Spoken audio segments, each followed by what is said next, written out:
জোয়ার ভাটা সিরিয়ালে শুরুতে দেখতে পাবো আমরা নিশা খোঁজ নিয়ে জানতে পারে সায়ন্তন মিথ্যে সার্টিফিকেট বিক্রি করে ছাত্রদের থেকে টাকা নেয়। সেই ভিডিও সহ প্রমাণ ওদের কাছে পাঠায় নিশা। এদিকে শুভেন্দু অধিকারী ও নিশার কথা শুনে নেয়। দুর্জয় নিশা রাজনীতিতে জয়েন করতে চায় আর শুভেন্দু ওর সাথে হাত মেলায়। শুভেন্দু বলে যে সমস্ত ক্যামিং যারা কলকাতায় করে তাদের সবকটাকে বন্ধ করে দিতে হবে। আর এর দায়িত্ব গিয়ে পড়ে নিশার উপর। অনেক কিছু ভাবনা চিন্তা করে ঋষি শুয়ে পড়ে আর সেই রাতেই ওদের ঘরে ঢুকে সায়ন্তন ক্যামেরা ফিট করার জন্য, উজি কখন কি করছে সবটা জানার জন্য। উজি এটা বুঝতে পারলে বাড়ির কেউ এটা মানতে চাইল না যে ওর ঘরে সায়ন্তন ঢুকেছিল।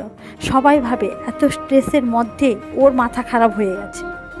আগামী পর্বে দেখতে পাবো আমরা উদিতার পুলিশ টিমকে বলে যেই সমস্ত জায়গায় ভুল সার্টিফিকেট দিয়ে টাকা নেওয়ায় এখানে সবকটা জায়গায় আমাদের তদন্ত করতে হবে।